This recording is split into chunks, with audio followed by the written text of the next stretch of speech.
السلام علیکم ورحمۃ اللہ وبرکاتہ۔ ناظرین، آج ہم آپ کے لیے ایک نیا واقعہ لے کر حاضر ہوئے ہیں جو کہ بہت ہی خوبصورت واقعہ ہے۔ یہ واقعہ حضرت ابراہیم علیہ السلام کی وفات کب اور کیسے ہوئی۔ منقول ہے کہ حضرت ابراہیم علیہ السلام نے ایک دفعہ ایک فرشتے سے ملاقات کی، اس سے دریافت کیا کہ تم کون ہو؟ اس نے کہا کہ میں ملک الموت ہوں۔ آپ نے پوچھا کیا ایسا ہو سکتا ہے کہ تم اپنی وہ صورت مجھے دکھاؤ جس سے تم مومنوں کی روح قبض کرتے ہو۔ کہا اچھا، میری جانب سے ذرا منہ پھیر لیجئے۔ حضرت ابراہیم علیہ السلام نے منہ پھیر لیا، پھر جب نظر کی تو دیکھا کہ ایک خوبصورت اور خوش لباس حسین نوجوان ہے جس کے بدن سے خوشبو آ رہی ہے۔ آپ نے فرمایا کہ اگر مومن تم کو بغیر حسن و جمال کے نہ دیکھے تو اس کے لیے یہی بہتر ہے۔ پھر کہا کہ کیا ممکن ہے کہ تم مجھے اپنی صورت دکھاؤ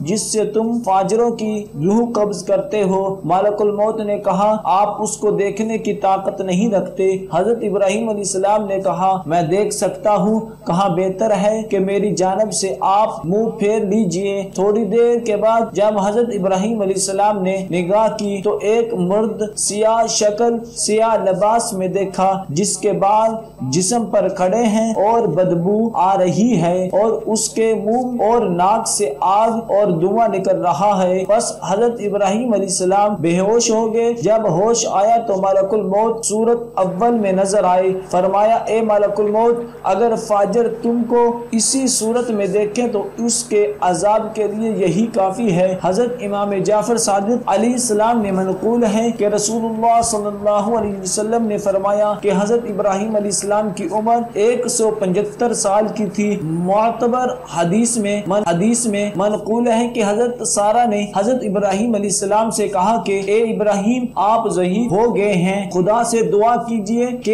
ایک فرزند عطا فرمائے جس سے ہماری آنکھیں روشن ہو، کیونکہ خدا نے آپ کو اپنا خلیل قرار دیا ہے، اگر چاہے گا تو وہ آپ کی دعا مستجاب کرے گا۔ حضرت ابراہیم علیہ السلام نے خدا سے دعا کی کہ ان کو ایک فرزند عطا فرمائے۔ خدا نے ان پر وحی فرمائی کہ ہاں، ایک عقل مند لڑکا تمہیں عطا کروں گا۔ ابراہیم علیہ السلام اس خوشخبری کے 3 منتظر رہے۔ پھر خدا کی طرف سے وہ موقع آیا کہ جب حضرت سارہ نے کہا کہ اے ابراہیم علیہ السلام، آپ ضعیف ہو گئے ہیں اور آپ موت کے قریب ہونے کو ہے، آپ ایسا کریں کہ خدا آپ کی موت میں تاخیر کرے اور عمر دراز کرے تاکہ آپ میرے ساتھ لمبی زندگی گزاریں تو زیادہ بہتر ہو۔ ابراہیم علیہ السلام نے خدا جیسا کہ حضرت سارہ نے التماس کی تھی، حق تعالی نے ان کو وحی کی کہ جس قدر چاہو تم کو زندگی عطا کر دوں۔ حضرت ابراہیم علیہ السلام نے حضرت سارہ کو خبر دی۔ انہوں نے کہا خدا سے دعا کیجئے کہ جب تک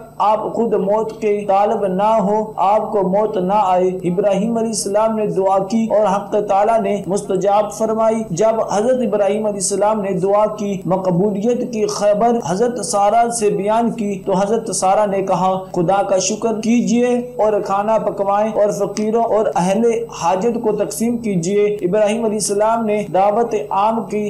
جب لوگ حاضر ہوئے تو ان میں ایک کمزور نبینا بوڑھا شخص بھی تھا جس کے ساتھ اس کو سہارا دینے کے لیے ایک شخص بھی تھا۔ وہ دسترخوان پر بیٹھا، جب وہ لقمہ اٹھا کر منہ میں لے جانا چاہتا تو اس کا ہاتھ ہل جاتا اور لقمہ دائیں سے بائیں ہو جاتا تھا، یہاں تک ایک مرتبہ لقمہ اس کی پیشانی پر جا لگا۔ اس کے ساتھی نے اس کا ہاتھ پکڑ کر اس کے منہ تک نوالا پہنچایا، پھر اس نے نبینے نے دوسرا نوالا لیا، اس کا ہاتھ کانپا اور لقمہ اس کی آنکھوں تک جا پہنچا۔